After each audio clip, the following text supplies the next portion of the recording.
बिस्मिल्लाहिर्रहमानिर्रहीम। अस्सलाम वालेकुम viewers, welcome to my channel easy food cooking secret. तो कैसे आप सब, उम्मीद करती हूँ सब खैरियत से होंगे। तो आज मैं रमज़ान स्पेशल में आप लोगों के लिए चिकन वेजिटेबल समोसे की रेसिपी लेकर आई हूँ और साथ ही साथ मैं आपको बताऊँगी कि आप समोसा शीट घर पर कैसे तैयार कर सकते हैं, जिसे मांडा पट्टी भी कहा जाता है। और इसकी फिलिंग भी इंतहाई लजीज बनकर तैयार होगी, शीट भी बिल्कुल बाजार की जैसी बनकर तैयार होगी। बिल्कुल परफेक्ट समोसे की रेसिपी पूरी डिटेल के साथ आपके साथ शेयर करूँगी। तो अपनी रेसिपी को बिना स्किप किए एंड तक देखना है। चैनल पर नए हैं तो प्लीज़ चैनल को ज़रूर सब्सक्राइब कर ले। और मांडा पट्टी बनाने की आपके साथ टिप्स भी शेयर करूंगी कि आप कम मैदे से ढेर सारी शीटें कैसे बना सकते हैं, बिल्कुल बारीक, बिल्कुल बाजार की जैसी कैसे बना सकते हैं, समोसा कैसे आपका इतना क्रिस्पी और लजीज हो सकता है। तो आपने रेसिपी को एंड तक देखना है। बिस्मिल्लाहिर्रहमानिर्रहीम। सबसे पहले मांडा पट्टी तैयार करेंगे, समोसा शीट तैयार करेंगे। तो उसके लिए मैंने एक बाउल लिया है, इसमें मैंने शामिल कर देना है मैदा। मैदा मैंने लिया है 1 कप और छान कर लिया है। साथ ही मैं ले लूँगी नमक हाफ टी स्पून, आधा चाय का चम्मच। और इसके साथ ही इसको अच्छे से मिक्स करने के बाद इसमें शामिल कर देंगे हस्बे ज़रूरत पानी और इसको अच्छे तरीके से गूंद लेंगे। हमने इसकी डो थोड़ी सी हार्ड रखनी है, नॉर्मल आटे के हिसाब से, बिल्कुल सॉफ्ट आपने नहीं रखनी। थोड़ी सी ये हार्ड होगी और बहुत ज़्यादा हार्ड भी ना हो। तो ये देखिए हमारी डो बनकर तैयार हो चुकी है। अब इसे 10 से 15 मिनट के लिए रेस्ट दे देते हैं। तो अब डो को रेस्ट दिए हुए तकरीबन 10 से 15 मिनट हो चुके हैं। ये आप देख सकते हैं इस तरह की डो हो चुकी है। अब हम लेंगे यहाँ पर एक बेलना और इसके ऊपर हमने थोड़ा सा मैदा डाल देना है और ये हमने डो डाल देनी है और इसको इस तरीके से रोल करके, तो हमने इसकी कटिंग करके इसके पेड़े बना लेने हैं दरमियाने साइज़ के। ये देखिए इस तरह से मैंने इसको रोल कर लिया है बिल्कुल बराबर। तो ये देखिए इस तरह से मैंने सारी कटिंग कर ली है। इस तरीके से इक्वल साइज़ के सारे पेड़े बनकर रेडी होंगे। तो एक पीस लेंगे और इसका इस तरीके से हमने पेड़ा बना लेना है, बिल्कुल गोल, बिल्कुल परफेक्ट। तो ये देखें सारे के सारे पेड़े मैंने बना लिए हैं इसी तरीके से। और आपसे रिक्वेस्ट है, चैनल पर रहें तो प्लीज़ चैनल को ज़रूर सब्सक्राइब किया करें, साथ मौजूद बेल आइकन को भी प्रेस कर लिया करें ताकि आपको इसी तरह की मज़ेदार और आसान सी रेसिपी सबसे पहले फ्री में देखने को मिल सके। रेसिपी ज़रा सी भी पसंद आए तो वीडियो को लाइक ज़रूर किया करें और रेसिपी को शेयर कर दिया करें अपने फ्रेंड एंड फैमिली मेम्बर्स के साथ। और कमेंट में अपनी कीमती राय का इजहार ज़रूर किया करें कि आपको मेरी रेसिपीज़ कैसी लगती हैं। तो मैं यहाँ पर 3 रोटियों की लेयर लगाऊंगी, तो इसलिए 1 बाय 1 करके मैं 3 रोटियाँ अच्छे तरीके से बेल लूँगी। जितनी ये बेली जाए उतनी आपने बेल लेनी है, बहुत ज़्यादा पतली करने की अभी ज़रूरत नहीं है। तो जितनी ये बेली जाए उतना काफ़ी है। तो इसी तरीके से मैंने ये देखें तीनों की तीनों रोटियां बेल ली हैं। अब नीचे अच्छा खासा आपने मैदा ले लेना है और उसके बाद ऊपर एक रोटी रखकर, तो इसके ऊपर आपने अच्छे से ऑयल ब्रश कर लेना है। तो ऑयल आपने अच्छे तरीके से इसके ऊपर अप्लाई करना है ताकि रोटियां आपस में बिल्कुल ना चिपकें। ऑयल लगाने के बाद ऊपर से आपने इस तरीके से अच्छे से मैदा लगा देना है, तकरीबन 1-2 टेबल स्पून के जितना।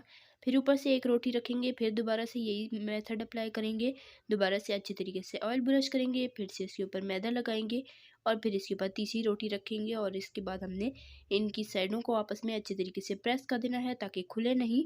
और उसके बाद आपने इसको रोलिंग पिन की मदद से अच्छे तरीके से बेल लेना है। तो जितना पतला हो सके उतना पतला आपने इन रोटियों को बेल लेना है। तो ये देखें मैंने रोटी सारी बेल ली है बिल्कुल पतली। अब मैं आपके साथ वो टिप शेयर करूंगी कि जिससे आपकी जो है थोड़े से मैदे से ढेर सारी शीटें कैसे बनेंगी। तो उसके लिए आपने कच्ची रोटी को ही इस तरीके से कट कर लेना है चारों तरफ से। इस तरह से ये हमारे जो साइडें बचेंगी उसको हम दोबारा से पेड़ा बनाकर दोबारा उसकी रोटी बेलकर तो उसे यूज़ करेंगे। तो इस तरह से हमारी थोड़े से मैदे से ढेर सारी शीटें बन जाएंगी। अगर आप पका कर इसकी कटिंग करेंगे तो फिर वो ज़्यादा शीटें आपकी नहीं बन पाएंगी, फिर उसको आपने पापड़ी बनानी पड़ेगी। तो ये हमारी तैयार हो चुकी है 3 लेयर की शीटें। अब इसे हम पका लेते हैं। तो मैंने 3 लेयर की बनाई है, अगर आप चाहें तो आप 4 लेयर की, 5 लेयर की, जितनी लेयर आप हैंडल कर पाएँ उतनी लेयर्स की आप शीटें बना सकते हैं। तो हाई फ्लेम पर मैंने तवे को 1 मिनट के लिए गर्म कर लिया और उसके बाद इस पर डालकर तो बिल्कुल लो फ्लेम कर दी और लो फ्लेम पर हमने इसे पकाना है। हमने इस पर फूल नहीं आने देने, बस इसका कच्चापन दूर करना है, इसे अच्छे से पका लेना है। और उसके बाद हमने इसकी समोसे के हिसाब से कटिंग कर लेनी है। आप चाहें तो एज इट इज़ यूज़ कर सकते हैं रोलों के लिए, और अगर आपने समोसे बनाने हैं तो इस तरीके से दरमियान से कट करके इसको आप 2 हिस्सों में डिवाइड कर सकते हैं। तो ये हमारी शीटें तैयार हो चुकी हैं। अब मैं इसे अलहदा करके आपको दिखाती हूँ कि हमने इसकी ऑयलिंग कितने अच्छे से की थी और ये कितनी इजीली अलहदा हो रही हैं। ये देखें आप, और बारीक भी कितनी है कि मेरा हाथ भी इससे नज़र आ रहा है, बहुत ही ट्रांसपेरेंट बनकर तैयार हुई है। तो आपने सेम रेसिपी को फॉलो करना है। रोटी को अच्छे तरीके से बेलना है, तीनों चारों जब लेयर लगा लें उसके बाद अच्छे तरीके से इसे बेलें तो आपकी रोटी भी इस तरह से बिल्कुल पतली बनेगी। जितनी पतली रोटी होती है ना उतने ही क्रिस्पी और मज़ेदार आपके समोसे बनकर तैयार होंगे। तो अब इस तरीके से बाकी की भी लेयर्स मैं अलहदा कर लूँगी। तो रोल शीट या समोसा शीट बनाते हुए आपने ध्यान रखना है कि आप जब लेयर्स के दरमियान में ऑयलिंग करें तो वो आपने बहुत ही अच्छे तरीके से करनी है। और दूसरा ये कि जब आप इसे पकाएंगे तो आपने बहुत ज़्यादा इसे नहीं पकाना, वरना ये ड्राई हो जाएगी और समोसा फोल्ड करते वक्त इसमें क्रैक पड़ेंगे, ये टूटने लग जाएंगी। इसलिए आपने इसे ओवर कुक नहीं करना। तो ये देखें कितनी सॉफ्ट और कितनी अच्छी हमारी बिल्कुल बाजार की जैसी शीटें बनकर तैयार हो गई हैं। अब आप इसे किसी जिप लॉक बैग में भरकर फ्रिज में 1 से 2 हफ्ते के लिए आराम से स्टोर करके रख सकते हैं। ये बिल्कुल ख़राब नहीं होंगी। जब दिल चाहे निकाला, समोसा बनाया और एंजॉय किया। तो ये अभी टोटल शीटें नहीं थी, अभी मैं और भी शीटें बनाऊंगी। तो 1 कप मैदे से ढेर सारी शीटें बन जाती हैं और बहुत ही बनाना आसान है। आपने भी इसे ट्राई ज़रूर करना है। मैंने स्प्रिंग रोल की भी रेसिपी अपने चैनल पर दी है, उसमें भी मैंने आपको शीटें बनाना सिखाई थी। चलिए हम फिलिंग बना लेते हैं। उसके लिए एक पैन में मैंने ऑयल लिया है तकरीबन 2 से 3 टेबल स्पून, और साथ ही मैंने इसमें शामिल किया है कूटा हुआ लहसुन 1 टीस्पून, और मीडियम फ्लेम पर इसे 2 से 3 मिनट के लिए सौते करेंगे जब तक इसकी कच्ची स्मेल ना निकल जाए और मज़ेदार सी खुशबू आने लगे। उसके बाद इसमें शामिल कर देंगे शिमला मिर्च, जूलियन कट की हुई है ये, और ये 1 कप है। 1 अदद बड़े साइज़ की शिमला मिर्च ली, उसे मैंने जूलियन कट कर लिया। इसे लहसुन के साथ 1-2 मिनट सौते करेंगे। उसके बाद इसमें शामिल कर देंगे कद्दूकश की हुई गाजरें। 1 कप गाजरें थी, उसे मैंने कद्दूकश कर दिया था, ग्रेट कर लिया था। ये इसमें शामिल करेंगे 2 मिनट के लिए, इसे भी अच्छे से सौते कर लेंगे। गाजरें हमारी कद्दूकश थी इसलिए हमें बहुत ज़्यादा पकाने की ज़रूरत नहीं है। उसके बाद हम इसमें शामिल कर देंगे बॉयल किया हुआ, श्रेड किया हुआ चिकन, जो कि है 1 कप। इसे मैंने कुछ भी नहीं किया, नॉर्मली अच्छे से बॉयल किया। उसके बाद इसे मैंने श्रेड कर लिया। इसे शामिल करके भी 1 आध मिनट पका लेंगे। वेजिटेबल्स को बहुत ज़्यादा आपने नहीं पकाना होता, वरना वो अपना पानी रिलीज़ कर देती हैं, जिसकी वजह से वो सॉगी हो जाती हैं, उनका क्रंच नहीं बरकरार रहता और हमारी फिलिंग अच्छी नहीं बनती। तो उसके लिए आपको वेजिटेबल्स को थोड़ा कम पकाना होता है और हाई फ्लेम पर पकाना होता है। तो अब मैं इसमें शामिल कर दूंगी बंद गोभी। बंद गोभी मैंने ली है 3 कप। ये आपको थोड़ी ज़्यादा लग रही होगी बाकी वेजिटेबल्स के हिसाब से, लेकिन जब हम इसे पकाएंगे तो ये पकने के बाद थोड़ी सी कम हो जाती है मिकदार में और फिर सारी वेजिटेबल्स बैलेंस हो जाएंगी। अगर तो आप वेजिटेबल इसके हिसाब से शामिल करेंगे तो फिर जब बंद गोभी पकेगी तो सारी वेजिटेबल्स बाकी ज़्यादा हो जाएंगी और बंद गोभी बहुत ही कम लगेगी। तो आप देख लीजिएगा, बाद में सारी वेजिटेबल्स अच्छे से बैलेंस हो जाएंगी। बंद गोभी को 1 आध मिनट पका के मैंने इसमें शामिल कर दी हरी प्याज 3 से 4 टेबल स्पून। उसके बाद हम इसमें कुछ मसाले शामिल कर देते हैं और हाई फ्लेम पर ही मैं इसे अच्छे से पका रही हूँ। अगर आप लो फ्लेम रखेंगे तो सारी वेजिटेबल्स अपना पानी रिलीज़ कर देंगी और इनका फ्लेवर ख़त्म हो जाएगा। तो इसलिए आपने हाई फ्लेम पर इसे पकाना है और बहुत ज़्यादा ओवर भी नहीं पकाना। अब मैं इसमें शामिल करूँगी भुना कूटा ज़ीरा 1/2 टीस्पून, पीसी काली मिर्चें शामिल करूँगी 1 टीस्पून। आप अपने जायके के हिसाब से भी ले सकते हैं मिर्चें। कूटी लाल मिर्चें लूँगी 1 टीस्पून और थोड़ी सी उससे ज़्यादा, और इसके साथ ही मैं इसमें शामिल कर दूँगी नमक। नमक भी मैंने 1 चम्मच से थोड़ा सा ज़्यादा लिया है, 1 टीस्पून से थोड़ा सा ज़्यादा। तो ये आप अपने जायके के हिसाब से भी ले सकते हैं नमक मिर्च, और इसे शामिल करके हमने अच्छे तरीके से मिक्स कर लेना है। इसमें हमने चिकन शामिल किया है इसलिए हमें चिकन पाउडर या चिकन क्यूब कुछ भी शामिल करने की ज़रूरत नहीं है। अगर आप चिकन नहीं शामिल करते तो आप फ्लेवर के लिए इसमें कुछ भी डाल सकते हैं। तो फिलिंग को हाई फ्लेम पर 2 से 3 मिनट के लिए अच्छे से पका लेंगे। उसके बाद इसे ठंडा कर लेंगे। इसी दौरान अगर आप चैनल पर नए हैं तो प्लीज़ चैनल को ज़रूर सब्सक्राइब कर लिया करें, साथ मौजूद बेल आइकन को भी प्रेस कर लिया करें ताकि आपको इसी तरह की मज़ेदार और आसान सी रेसिपी सबसे पहले फ्री में देखने को मिल सके। और रेसिपी ज़रा सी भी पसंद आ रही है तो वीडियो को लाइक कर लें, शेयर कर लें अपने फ्रेंड एंड फैमिली मेम्बर्स के साथ, और कमेंट में अपनी कीमती राय का इजहार ज़रूर किया करें कि आपको मेरी रेसिपीज़ कैसी लगती हैं। तो हमारी फिलिंग हो चुकी है रेडी। अब इसे हमने अच्छे से ठंडा कर लेना है और अब हम यहाँ पर स्लरी तैयार कर लेते हैं। एक टाइप की ग्लू तैयार कर लेते हैं जो कि समोसों को जोड़ने के लिए काम आएगी। तो उसके लिए मैंने एक बाउल में लिया है मैदा मैंने लिया है 3 से 4 चम्मच। स्लरी आप अपनी मर्ज़ी के हिसाब से भी बना सकते हैं। तो अब इसमें मैं पानी शामिल कर दूंगी और इसे थोड़ा सा गाढ़ा रखूंगी। बहुत ज़्यादा पतला भी नहीं रखना, बहुत ज़्यादा गाढ़ा भी नहीं रखना, मैं आपको चेक कराऊंगी। तो ये देखें, थोड़ा थोड़ा पानी शामिल करके इसे आपने अच्छे तरीके से मिक्स कर लेना है और इसमें कोई लम्स नहीं होना चाहिए। और कंसिस्टेंसी आप देख लें, इस तरह की होनी चाहिए, बहुत ज़्यादा गाढ़ी भी नहीं होनी चाहिए, बहुत ज़्यादा पतली भी नहीं। तो ये हमारी स्लरी रेडी हो चुकी है और यहाँ पर ये हमने जो मिक्सचर रेडी करके रखा था वेजिटेबल्स का, ये भी अच्छे तरीके से ठंडा हो चुका है। अब हम समोसा बनाना स्टार्ट करते हैं। तो मैं आपको 3 से 4 तरह के समोसे की फोल्डिंग टेक्निक बताऊंगी। तो पहला ये है कि बहुत ही आसान है, ये देख लें, इस तरह से आपने एक कोने को दूसरे कोने से इस तरह से जोड़ लेना है और उसके बाद आपने ग्लू लगानी है, एक इधर लाइन में और एक इधर कोने पर थोड़ी सी, और उसके बाद आपने इस तरीके से इजीली, ये देखें, दोनों कोनों को अच्छे से अटैच कर देना है। और ये हमारी एक कोन बनकर तैयार हो चुकी है। अच्छे से प्रेस कर लें साइडों से और उसके बाद आपने इसमें फिलिंग भर लेनी है अपनी मर्ज़ी के हिसाब से।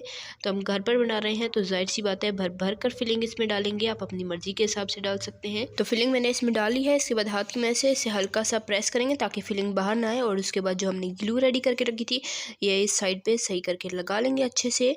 और उसके बाद हमने इसको किस तरीके से फोल्ड करना है ये आप देख लें, इस तरीके से हमने इसको टाइटली बंद करना है इसके, ताकि कोई भी कोना खुला हुआ ना हो, कहीं से भी फिलिंग बाहर ना आए। तो अच्छे तरीके से इस तरह से टाइटली बंद कर लेंगे और ये हमारी पहली शेप बनकर रेडी हो चुकी है। अब मैं आपको दूसरी इसकी फोल्डिंग टेक्निक बताती हूँ। तो दूसरी के लिए हमने यहाँ पर ये शीट ले ली, इसको इस तरीके से फ़ोल्ड कर लिया, दोबारा से इसे फ़ोल्ड करेंगे और उसके बाद यहाँ पर ग्लू लगा लेंगे। इस तरीके से हमारा समोसा थोड़ा छोटा बनेगा, लेकिन ये बनाना भी नहायत ही आसान है। तो यहाँ पर भर भर के ग्लू लगा लेंगे और उसके बाद इसे दोबारा से इस तरह से फ़ोल्ड कर लेंगे और इसे अच्छे से प्रेस कर लेंगे ताकि ये फ्राई करते हुए बिल्कुल भी ना खुले। और उसके बाद हम इसमें अपनी मर्ज़ी के हिसाब से फिलिंग भर लेंगे। तो इस पॉइंट पर रेसिपी ज़रा सी भी पसंद आ रही है तो वीडियो को लाइक कर लें, शेयर कर लें अपने फ्रेंड एंड फैमिली मेम्बर्स के साथ, और कमेंट में अपनी कीमती राय का इजहार ज़रूर किया करें कि आपको मेरी ये टेस्टी यमी मज़ेदार सी रमज़ान स्पेशल रेसिपीज़ कैसी लग रही हैं। तो ये देखें, ये मैंने शामिल करके इसके ऊपर अच्छे तरीके से ग्लू लगा दी और उसके बाद इसे फ़ोल्ड कर दिया। ये देखें, आपने बिल्कुल टाइटली बंद करना है, कोई भी कोना खुला बनाओ। और ये देखें, ये हमारी दूसरी शेप रेडी हो चुकी है। अब हम बनाएंगे तीसरी शेप। उसके लिए हमने इस तरह से एक कोने को फ़ोल्ड कर लेना है और उसके बाद यहाँ पर हमने सारी तरफ अच्छे से ग्लू लगा लेनी है और उसके बाद दोबारा से हमने इसे फ़ोल्ड करना है। तो सारे समोसे की फ़ोल्डिंग को आपने गौर से देखना है, सारे एक दूसरे से बहुत ही डिफरेंट है, लेकिन बनाना भी नहायत ही आसान है। तो इसको भी अब हम सेम तरीके से इसके अंदर फिलिंग भरेंगे, ग्लू लगाएंगे और इसे टाइटली बंद कर लेंगे। वीडियो काफ़ी लेंथी हो जानी थी, इस वजह से मैंने इसे थोड़ा सा फॉरवर्ड कर दिया है, लेकिन सब कुछ डिटेल के साथ आपके साथ शेयर करूँगी, तो अपनी रेसिपी को एंड तक देखते रहना है। तो रमज़ान में इस रेसिपी को ज़रूर बनाइएगा, बहुत ही टेस्टी, बहुत ही हेल्दी बनकर तैयार होते हैं और माशाल्लाह से बनाना भी बहुत ही आसान है, बहुत ही टेस्टी होते हैं। इफ्तारी में अगर आप इसे बनाएंगे ना तो आपकी इफ्तारी में चार चांद लग जाएंगे और सबको बहुत ही पसंद आने वाली है ये रेसिपी। तो ये देखिए, हमारा तीसरा समोसा भी बनकर तैयार हो चुका है, बिल्कुल परफेक्ट शेप बनकर तैयार हुई है, कोई कोना इसका नहीं खुला हुआ, सब कुछ अच्छे से पैक हो चुका है। अब हमने इसकी चौथी जो है वो फोल्डिंग आपको बतानी है। तो चौथी फोल्डिंग के लिए भी आपने इस तरीके से एक कोने को फोल्ड करना है और दूसरी तरफ आपने अच्छे से ग्लू लगा लेनी है, जो स्लरी तैयार की थी वो लगा देनी है और उसके बाद आपने इस तरीके से घुमाते हुए इसे रोल करना है कि इस तरह से करना है कि इसका एक कोना दरमियान की तरफ आए बिल्कुल। और उसके बाद आपने इसके अंदर फिलिंग फिल कर लेनी है और इसको आपने यहाँ पर ग्लू लगाकर इसे बंद कर देना है और ये हमारी चौथी शेप भी बनकर रेडी हो जाएगी। इसी तरीके से हम सारे के सारे समोसे तैयार कर लेंगे। और अगर आप इन समोसों को इस तरह से कच्चे बनाकर महफूज करना चाहते हैं तो आप इस तरह से सारी शेप बनाएं और किसी एयर टाइट डब्बे में भर लें या किसी जिप लॉक बैग में भर लें और फ्रीज़र में आप इसे रख सकते हैं और 3 से 4 महीने के लिए इसे आराम से आप इस्तेमाल कर सकते हैं। बिल्कुल भी ये ख़राब नहीं होंगे। जब आपका दिल चाहे इफ्तारी में, टी टाइम में आप निकालें, फ्राई करें और इंजॉय करें गर्मा गर्म चिकन वेजिटेबल समोसा। तो ये मैंने सारे के सारे समोसे बनाकर रेडी कर लिए हैं। तो चलिए हम इसे फ्राई करते हैं और आपको इसकी फाइनल लुक दिखाते हैं। माशाल्लाह से बहुत ही क्रिस्पी बनकर तैयार होंगे और इंशाल्लाह आपको ज़रूर पसंद आएंगे। तो यहाँ पर मैंने एक पैन लिया है, इसे मैंने खुला ऑयल ले लिया, इसे हाई फ्लेम पर अच्छे से गर्म कर लिया, उसके बाद मीडियम फ्लेम कर देंगे और एक एक करके इसमें समोसे शामिल कर देंगे। तो पैन में ये इजीली फ्राई हो जाते हैं, इसलिए मैंने पैन का इंतखाब किया है। आप चाहें तो आप कढ़ाई में भी कर सकते हैं। और उसके बाद अब हमने इसके एक साइड पे 3 से 4 मिनट के लिए अच्छे से पका लेना है। उसके बाद इसकी साइड चेंज कर लेनी है और दूसरी साइड पर भी इसे 4 से 5 मिनट के पका लेना है, जब तक कि इसका गोल्डन खूबसूरत ब्राउन कलर नहीं आ जाता आपकी मर्ज़ी के मुताबिक और ये अच्छे से क्रिस्पी नहीं हो जाते।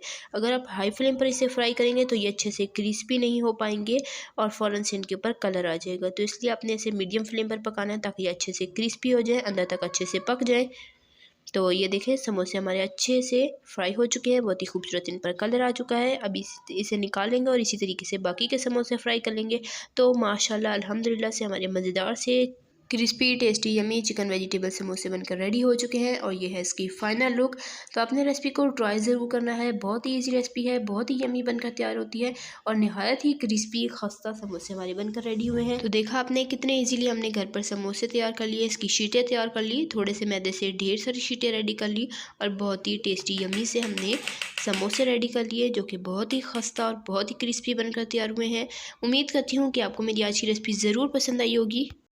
बस आपसे छोटी सी रिक्वेस्ट है, चैनल पर नए हैं तो चैनल को प्लीज़ ज़रूर सब्सक्राइब किया करें, साथ मौजूद बेल आइकन को भी प्रेस कर लिया करें ताकि आपको इसी तरह की मज़ेदार और आसान सी रेसिपी सबसे पहले फ्री में देखने को मिल सके। टेस्टी यमी रेसिपीज़ के लिए, रमज़ान स्पेशल रेसिपीज़ के लिए, बकरा ईद स्पेशल रेसिपीज़ के लिए, इफ्तार स्पेशल रेसिपीज़ के लिए, स्नैक्स रेसिपीज़ के लिए, डेजर्ट रेसिपीज़ के लिए मेरे चैनल के वीडियो सेक्शन में जाएँ, आपको हर तरह की रेसिपी मिल जाएगी। तो मैंने आपके साथ अपनी पिछली रेसिपी में चाइनीज़ रोल और साथ ही शीट की रेसिपी दी थी, आपने ज़रूर देखनी है। इंशाल्लाह फिर मिलेंगे नेक्स्ट मज़ेदार सी रेसिपी के साथ, तब तक के लिए अल्लाह हाफ़िज़। अपना रखिएगा बहुत सारा ख्याल, दुआओं में याद रखिएगा। अल्लाह हाफ़िज़।